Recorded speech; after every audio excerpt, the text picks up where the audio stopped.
Film की शुरुआत Japan के एक रेलवे स्टेशन से होती है, जहां हमेशा की तरह भारी भीड़ लगी हुई थी। कोई जॉब पर जाने की जल्दी में था तो कोई पढ़ाई के लिए निकल रहा था। हर कोई अपनी अपनी दुनिया में व्यस्त होकर ट्रेन का इंतजार कर रहा था। इन्हीं लोगों के बीच फायर फाइटर सैम भी खड़ा था। वहीं एक जिम टीचर जानी चुपके चुपके उसे देख रही थी, क्योंकि उसे सैम पर छोटा सा क्रश था। सैम के पास ही लंबे बालों वाला नोआ भी ट्रेन का इंतजार कर रहा था। कुछ ही देर में ट्रेन स्टेशन पर पहुंच जाती है और सभी लोग जल्दी जल्दी उसमें सवार हो जाते हैं। सैम, जैनी और नोआ समेत कई यात्री ट्रेन के सबसे आखिरी कंपार्टमेंट्स में बैठते हैं। ट्रेन चल पड़ती है और सब कुछ बिल्कुल सामान्य लग रहा होता है, लेकिन तभी अचानक सभी के फोन पर एक इमरजेंसी अलर्ट आता है। उसमें चेतावनी दी जाती है कि बहुत बड़ा भूकंप आने वाला है, मगर अलर्ट आने के अगले ही सेकंड सभी फोन का सिग्नल पूरी तरह गायब हो जाता है। इससे पहले कि कोई कुछ समझ पाता, ट्रेन अचानक असामान्य रफ्तार से दौड़ने लगती है। उसी दौरान एक बोतल का ढक्कन लुढ़कता हुआ सैम की तरफ आता है। वो उसे उठाने के लिए झुकता है, लेकिन जैसे ही उसकी उंगलियां उस ढक्कन को छूने वाली होती हैं, वो उसकी आंखों के सामने अचानक गायब हो जाता है। सैम को तुरंत एहसास हो जाता है कि कुछ बहुत अजीब हो रहा है, लेकिन वो इस बारे में सोच ही रहा होता है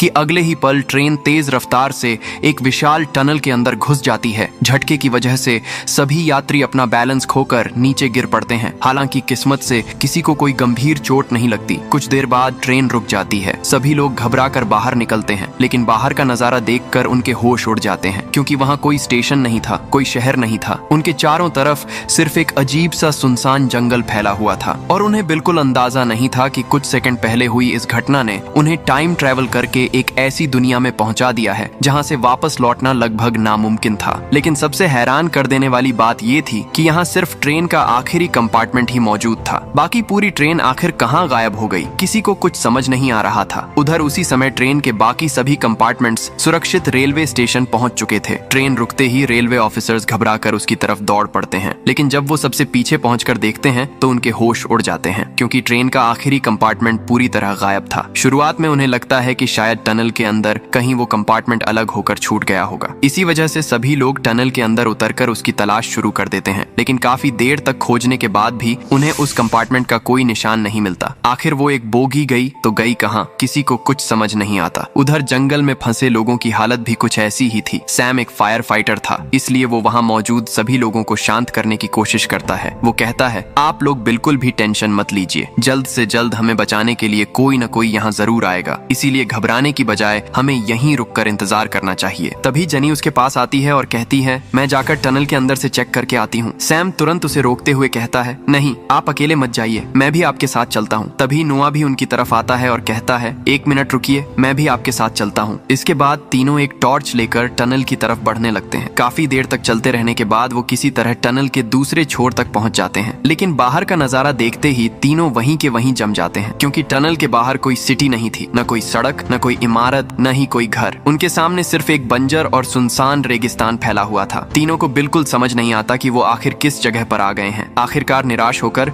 वो वापस ट्रेन के पास लौट आते हैं, लेकिन जब वो बाकी लोगों को ये सब बताते हैं तो कोई भी उनकी बात पर यकीन नहीं करता। फिर जानी उन्हें अपने फोन में रिकॉर्ड किया हुआ वीडियो दिखाती है। वीडियो देखने के बाद सभी लोगों को यकीन हो जाता है कि कुछ बहुत बड़ा और अजीब हो चुका है। अब क्या करना चाहिए, किसी को कुछ समझ नहीं आ रहा था। तभी एक लड़का उनकी तरफ आता है। उसका नाम जेरी था। वो कहता है, मुझे लगता है कि मुझे पता है हमारे साथ क्या हुआ है। असल में हम सब मर चुके हैं। जो कुछ भी हम अभी महसूस कर रहे हैं वो सिर्फ हमारा भ्रम है, या फिर शायद हम किसी पैरेलल यूनिवर्स में पहुंच गए हैं। जेरी लगातार एक के बाद एक अजीब थियरी सुनाता रहता है। जो भी उसके दिमाग में आता वो बोल देता। उसकी बातें सुनकर वहां मौजूद सभी लोग और भी ज्यादा परेशान हो जाते हैं। आखिर में सब यही फैसला करते हैं कि अगर वो थोड़ी देर और इंतजार करें तो शायद कोई रेस्क्यू टीम उन्हें ढूंढते हुए यहाँ पहुंच जाए। इसीलिए दूर जाने की बजाय सभी लोग फिलहाल ट्रेन के पास ही रुकने का फैसला करते हैं। लेकिन जेरी पर इस सब का कोई खास असर नहीं पड़ रहा था। वो इस हालत में भी आराम से व्लॉग बनाने में लगा हुआ था। उन्हीं लोगों के बीच रीना नाम की एक लड़की भी थी। उसे जोर से भूख लगी हुई थी। खाने के लिए कुछ मिल जाए यही सोचकर वो अपने पास रखा एक बैग खोलकर देखने लगती है, लेकिन असल में वो बैग नोआ का था। जैसे ही वो बैग खोल खोलती है उसे उसके अंदर एक लेटर मिलता है। वो लेटर जेल से रिलीज होने का था। ये देखते ही रीना समझ जाती है कि नोआ पहले प्रिजन में था और यह बात जानकर वो काफी डर जाती है। इसके बाद वो चुपके से जानी का बैग खोलकर देखने लगती है। इस बार उसे बैग के अंदर कुछ फूड मिल जाता है। फिर वो ऐसे बर्ताव करती है जैसे उसे कुछ भी पता नहीं है और फूड लेकर बाहर निकल आती है। लेकिन बाहर आते ही उसकी सीधी टक्कर नोआ से हो जाती है और अब जबकि उसे पता चल चुका था कि नोआ एक क्रिमिनल रह चुका है, इसीलिए उसे देखते ही वो डर गई और उसके हाथ में रखा फूड नीचे गिर गया। नोआ वो फूड उठाकर उसे वापस देने लगा, लेकिन रीना उसकी बात सुने बिना वहाँ से भाग गई। उधर नोआ वही फूड हाथ में लेकर ट्रेन के बाहर बैठा हुआ था। इसी दौरान जनी खाने के लिए अपना बैग खोलती है, लेकिन उसे अपना फूड नहीं मिलता। उसे समझ आ जाता है कि किसी ने उसका फूड चुरा लिया है। तभी सबकी नजर बाहर बैठे नोआ पर पड़ती है, जिसके हाथ में जेनी का फूड था। एक आदमी कहता है, सर ये फूड आपके पास कैसे आया? ये तो जेनी का फूड है। नोआ कहता है, अरे मैंने ये फूड नहीं लिया। ये लड़की वो रीना की तरफ इशारा करके सच्चाई बताने ही वाला था कि तभी रीना अचानक खड़ी हो जाती है। वो कहती है, मैंने कोई फूड नहीं चुराया, इसी ने फूड चुराया है और अब इसका इल्जाम मुझ पर डाल रहा है। ये पक्का क्रिमिनल है। मैंने इसके बैग में जेल रिलीज लेटर देखा था। ये सुनते ही वहाँ मौजूद सभी लोग नोआ पर शक करने लगते हैं। कुछ लोग तो कहने लगते हैं कि ऐसे क्रिमिनल को अपने साथ रखना ही खतरे की बात है। ये सब सुनकर नोआ को गुस्सा आ जाता है। वो कहता है, मुझे आपके साथ रहने का कोई शौक नहीं है। इतना कहकर नोआ अपना बैग उठाकर वहाँ से चला जाता है। समय बीतता जाता है और ट्रेन में मौजूद सभी लोगों को जोरों की भूख लगने लगती है। तभी सैम अपने हाथ में रखा एक बॉक्स खोलता है। उसके अंदर काफी सारे फ्रूट्स होते हैं। वो उनमें से थोड़ा थोड़ा निकाल कर सभी लोगों में बांटने लगता है। इसी दौरान कुछ देर पहले जेरी ने जो वीडियो रिकॉर्ड किया था उसमें रीना का जानी के बैग से फूड निकालना साफ रिकॉर्ड हो गया था। वो वीडियो देखते ही सबको पता चल जाता है कि असली चोर कौन है। लेकिन क्योंकि सभी ने नोआ पर शक किया था, इसलिए सैम और जानी उसे वापस लाने के लिए निकल पड़ते हैं। उधर नोआ बिना दिशा जाने कहीं चलता जा रहा होता है, लेकिन तभी अचानक उसका पैर फिसल जाता है और वो एक गड्ढे में गिरने वाला होता है। हालांकि वो एक बेल को पकड़कर लटक जाता है। उसी समय सैम और जानी वहाँ पहुँच जाते हैं। दोनों मिलकर उसे ऊपर खींच लेते हैं। फिर सैम कहता है, सॉरी, हमने तुम्हें गलत समझ लिया था, हमारे साथ वापस चलो। सैम और जानी उसे समझाते हैं, अगर हमें यहाँ से बचकर निकलना है तो हम सबको साथ रहना होगा। काफी समझाने के बाद वो नोआ को वापस ट्रेन में ले आते हैं। दरअसल पहले उसके बैग से जो लेटर मिला था वो नोआ का नहीं था। सच तो ये है कि नोआ का एक छोटा भाई है और वो उसे अपनी जान से भी ज्यादा चाहता है, लेकिन किसी वजह से उसका भाई इस समय जेल में बंद है। आज ही उसकी सजा पूरी होने के बाद उसे रिहा किया जाना था। नोआ तो ट्रेन में इसलिए चढ़ा था ताकि वो अपने भाई को लेने जा सके, लेकिन उससे पहले ही वो बिना कुछ समझे इस अजीब जगह पर आ फंसा। इतने सालों बाद उसका भाई जेल से बाहर आने वाला था और अब वो उससे मिल भी नहीं पा रहा था। यही बात सोच सोच कर नोआ बहुत परेशान हो रहा था। उधर समय बीतने के साथ साथ लोगों का सब्र भी जवाब देने लगा। उन्हें समझ आ गया कि ट्रेन में बैठे रहने से कुछ नहीं होने वाला। इसके बाद लोग एक एक करके ट्रेन से बाहर निकलने लगे। आखिर उन्हें ये भी तो पता लगाना था कि ये जगह आखिर है क्या। चलते चलते उनके समूह में से एक आदमी को वहाँ एक पुराना कैन मिलता है। उधर जेरी अपने फोन से पूरे इलाके का वीडियो बना रहा होता है। इसी दौरान समूह में मौजूद एक बुजुर्ग चलते चलते काफी दूर निकल जाते हैं, लेकिन वहाँ पहुंचकर जो नजारा वो देखते हैं उसे देखकर वो सचमुच हैरान रह जाते हैं। दूर एक पहाड़ी के ऊपर उन्हें दो विशाल बिल्डिंग्स दिखाई देती हैं। उन्हें देखते ही जैसे उन्हें कुछ याद आ जाता है और वो तुरंत ट्रेन की तरफ वापस लौटते हैं। वहाँ पहुंचकर वो अपना न्यूज़पेपर निकालते हैं जिसे वो पहले पढ़ रहे थे। फिर वो सबको दिखाते हुए कहते हैं, क्या आपने ये खबर देखी है? हमारे शहर में बनने वाली ये बिल्डिंग 2036 में जाकर पूरी होगी, लेकिन मैंने यही बिल्डिंग यहाँ भी देखी है। फर्क बस इतना है कि वहाँ इसकी कंस्ट्रक्शन कब की खत्म हो चुकी थी और उसे देखकर लग रहा था जैसे उसे बने हुए कई साल गुजर चुके हों। इसी बीच एक लड़के को एक जूस कैन मिला था। जब वो उसकी मैन्युफैक्चरिंग डेट देखता है तो उस पर 2026 लिखा होता है। उनके समूह में एक बायोलॉजिस्ट भी मौजूद था। उसके हाथ में वहाँ से मिला एक पौधा था। वो उस पौधे को देखकर कहता है, ये एक जेनेटिकली मॉडिफाइड प्लांट है, लेकिन हमारी मौजूदा टेक्नोलॉजी अभी इतनी एडवांस नहीं हुई है कि ऐसा प्लांट बनाया जा सके। कम से कम 30 साल तो लगेंगे ऐसी टेक्नोलॉजी तक पहुंचने में। उसकी बात सुनकर सभी लोग हैरान रह जाते हैं। इन सारी चीजों को देखकर अब उन्हें लगने लगता है कि शायद वो करीब 30 साल फ्यूचर में टाइम ट्रेवल करके आ गए हैं। ये सुनते ही ट्रेन में मौजूद सभी लोगों के होश उड़ जाते हैं, लेकिन शौक से भी ज्यादा उन्हें डर लग रहा था, क्योंकि उनके पास फूड और पानी बहुत कम मात्रा में था। इतने सारे लोग आखिर उससे कितने दिन जिंदा रह सकते थे? पानी की समस्या का एक हल सैम निकाल लेता है। वो ट्रेन की छत पर एक बड़ी टारपॉलिन शीट बिछा देता है ताकि जब बारिश हो तो बारिश का पानी उसमें जमा हो सके। उसे पीने के लिए इस्तेमाल किया जा सकता था। लेकिन समस्या ये थी कि बारिश कब होगी किसी को नहीं पता था। इसलिए उन्होंने फैसला किया कि जंगल के अंदर जाकर पानी तलाश करना ही पड़ेगा। इसके बाद सैम,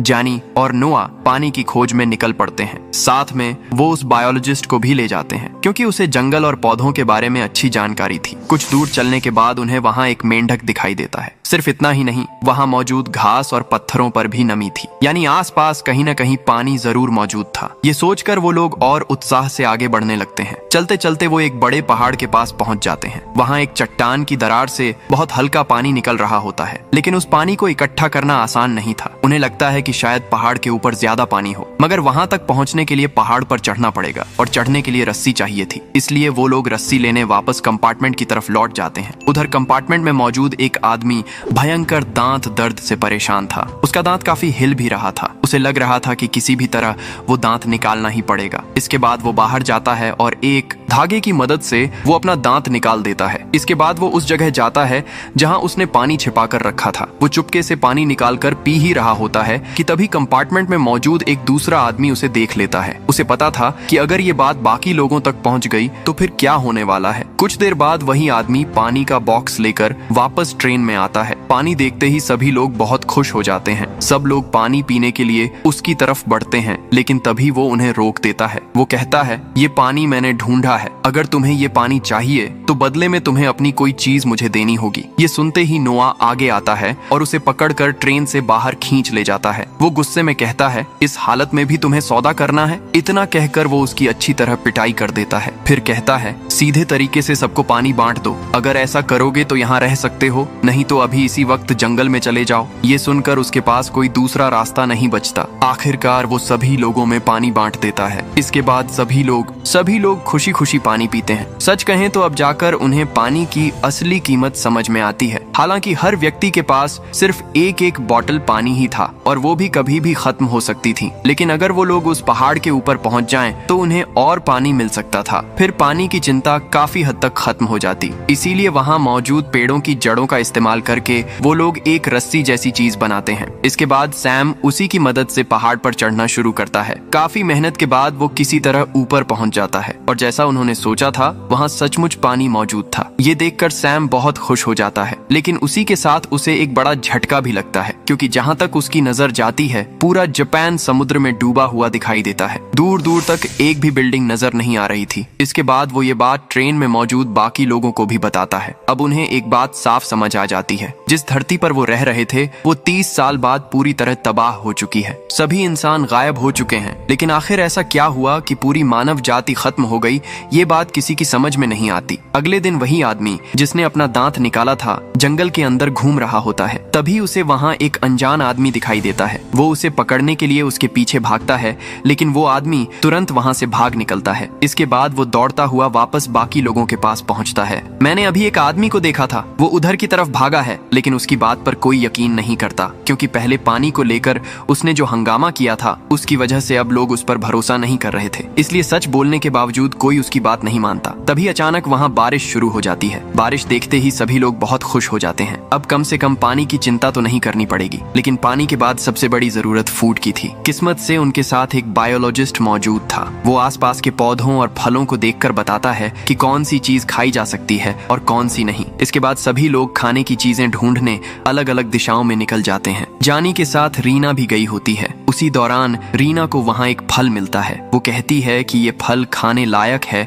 और उसे उठाकर जानी को दे देती है। जानी उसकी बात पर भरोसा करके उस फल को खा लेती है, लेकिन अगले ही पल उसका शरीर कमजोर पड़ने लगता है और वो नीचे गिर जाती है क्योंकि वो एक जहरीला फल था। हालांकि किस्मत से उसने उसे बहुत कम मात्रा में खाया था, इसी वजह से उसकी जान को कोई खतरा नहीं होता। कुछ देर बाद सभी लोग मिलकर काफी सारे बांस काट कर लेकर आते हैं। फिर उन्हें छोटे छोटे टुकड़ों में काट कर कप की तरह इस्तेमाल करने लगते हैं। उनके पास काटने के लिए कोई चाकू नहीं था, लेकिन उनके पास क्रेडिट कार्ड्स थे। इसलिए वो क्रेडिट कार्ड्स को पत्थरों पर रगड़ रगड़ कर तेज करते हैं और उसी का इस्तेमाल करते हैं। इसके बाद वो लोग पहाड़ से पानी लेकर आते हैं। फिर पहले से इकट्ठा किए गए फूड आइटम्स को मिलाकर एक तरह का सूप तैयार करते हैं और सभी लोग उसे आपस में बांटकर खाने लगते हैं। इसी दौरान नोआ को खाने में वही फल दिखाई देता है जो पहले रीना ने जानी को दिया था। वो हैरान होकर सोचता है कि ये फल खाने में आया कैसे। फिर वो तुरंत चिल्लाकर कहता है ये खाना मत खाओ, लेकिन तब तक जेरी पूरा खाना खा चुका था। लेकिन जेरी को कुछ भी नहीं होता। उसी समय बायोलॉजिस्ट वहां आता है और उस फल को जांच कर कहता है नहीं, इसे खाने से कोई परेशानी नहीं होगी। पहले जो जहरीला फल मिला था ये बस देखने में उसके जैसा लगता है, असल में दोनों अलग अलग फल हैं। ये सुनते ही नोआ को एक बात समझ में आ जाती है, उनके बीच कोई ऐसा है जिसने जानबूझकर सबको मारने की कोशिश की है। उसे लगा था कि वो जहरीला फल खाने में मिला रहा है, लेकिन किस्मत से उसने गलत फल मिला दिया। अब सवाल ये था कि आखिर ऐसा किसने किया। तभी उन्हें एहसास होता है कि वो बुजुर्ग आदमी वहाँ मौजूद नहीं है जिसने पहले अपना दांत निकाला था। सबको शक होने लगता है कि शायद वही इसके पीछे है। इसके बाद अगली सुबह होती है। वहाँ के मौसम और आसपास के माहौल को देखकर उन्हें लगता है कि पास में कहीं कोई नदी हो सकती है। इसलिए सैम कहता है मैं, नोआ और बायोलॉजिस्ट जाकर ये चेक करते हैं। ये सुनकर बाकी लोग काफी खुश हो जाते हैं। फिर तीनों नदी की तलाश में जंगल के अंदर निकल पड़ते हैं, लेकिन चलते चलते अचानक कोई अनजान व्यक्ति बायोलॉजिस्ट पर हमला कर देता है और सैम और नोआ को कुछ समझ नहीं आता कि वो आदमी कौन था। चीख की आवाज सुनते ही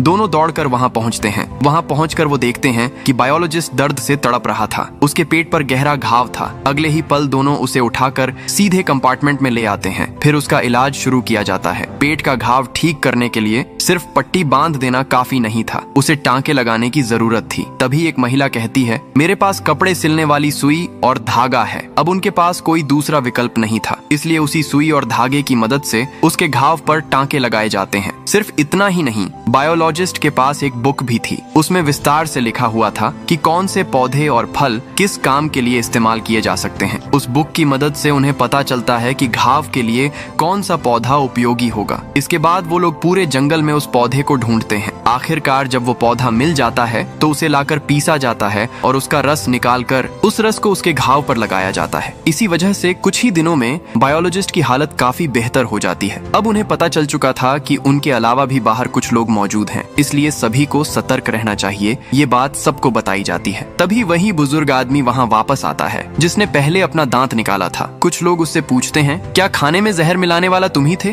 वो तुरंत जवाब देता है मैंने पहले ही कहा था कि मैंने किसी आदमी को देखा है, लेकिन तब किसी ने मेरी बात पर भरोसा नहीं किया। अब तो आपको यकीन हो गया होगा। फिर वो आगे कहता है मैं एक सिक्योरिटी कंपनी में काम करता हूँ, इसलिए मुझे अच्छी तरह पता है कि ऐसी स्थिति में कैसे बचा जाता है। सबसे पहले हमें इस जगह के चारों तरफ जाल और ट्रैप लगाने चाहिए। इससे अगर वो लोग दोबारा यहाँ आए तो हम उन्हें पकड़ सकेंगे। उसकी बात सुनकर सभी लोग ट्रैप बनाना शुरू कर देते हैं। उधर नोआ एक हेयर स्टाइलिस्ट था। इस दौरान वो ट्रेन में मौजूद लोगों के हेयर कट और हेयर स्टाइल्स भी ठीक करता रहता है। इस तरह समय बीतता जाता है।